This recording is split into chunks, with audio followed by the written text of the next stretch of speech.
You're talking about the Senate proposal as your starting point here. Whenever you talk about increasing these fees, how would that be offset, I'm assuming, by your opposition still to the idea of drilling in the state parks? I mean, financially, how do those two shake out if one comes out and the others go in? Let me take a quick stab at that. Or could you rephrase, I'm sorry, can you rephrase your question a little bit? I'm sorry. If you're using the Senate plan as your starting point, there is in the conference committee, yeah. And there is that drilling proposal that's in there, which the last time I talked to you opposed. So if that is removed and any revenue that would come from that is removed, okay, thank you. Where would we be left by the fee increases coming? Great, thank you. Glad you raised that. You know, the drilling issue is somewhat of a red herring, but I'm delighted you've thrown me in the briar patch, because any revenue that harebrained idea would even generate is not going to help the general operating budget 1 red cent. How do I make such a bold statement?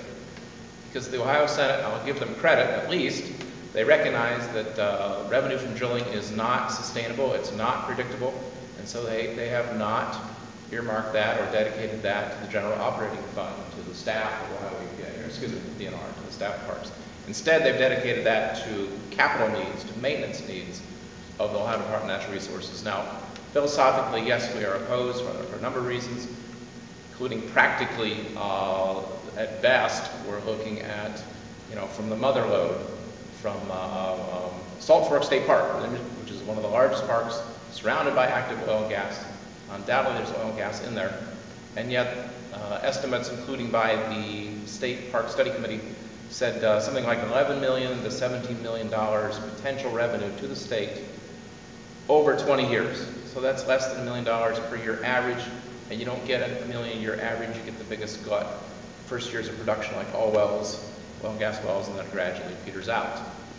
So whether that stays in or not, and I certainly hope it does not, that's not going to help the budget 1 red cent. The landfill fees, however, and I'm going to share here a story on a certain Republican state senator and then out him, and I think I can do that because I've heard this from a number of sources. He shared this story. Kobe and I were meeting with him about a week before the Senate voted on the bill, and he said, I just received my first letter in opposition to the landfill fee increase, the mixed solid waste fee increase.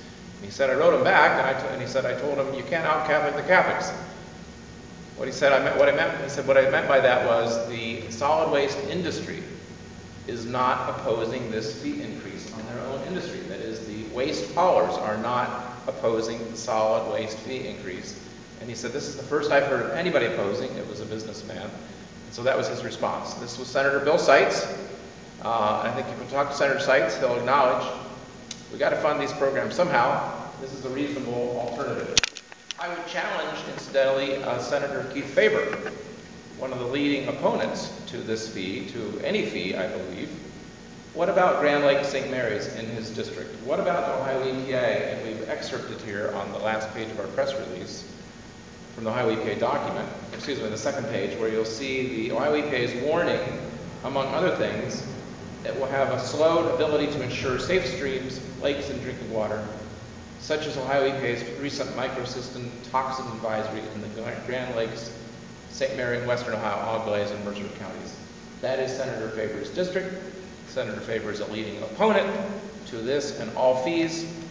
I do not, let me be clear, I do not suggest Senator Faber means to put men, women, and children and pets in harm's way. But the question to Senator Keith Faber is, what is your alternative? Presumably he doesn't like the microsystem, doesn't like the impact that could have on human health, on travel and tourism. So what is his alternative? Certainly it is not the general revenue fund.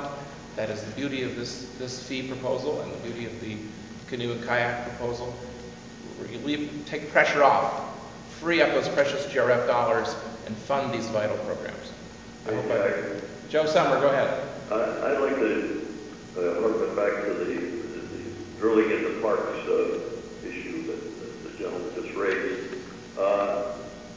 You know, ODNR has all kinds of property, Division of Forestry, Division of Wildlife in particular, and if they're serious about establishing a drilling program, all I hear talking about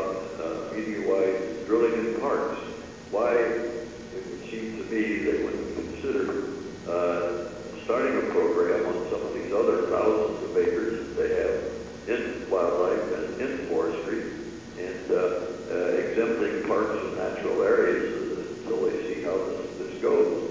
Even in the Salt Fork area, there's a large wildlife area where they could commence their drilling programs and still stay away from the parks. That would certainly be my recommendation.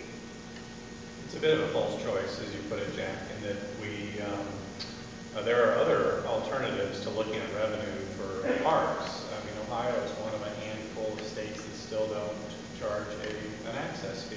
And I know in the governor's statement there that they make a point of saying the access will still be free to the public. But I think as the Clean Ohio vote shows, people are willing to take steps in order to preserve these natural resources. If your choice was between going to a park that might otherwise be closed, or enjoying the facilities that are there that might otherwise be closed, or having that access in those facilities, but having an oil or gas operation as part of your scenic vista, I would guess that most Ohioans would say, especially the ones that want to go to the park, would be willing to put a few dollars forward to take a carload of kids into the park.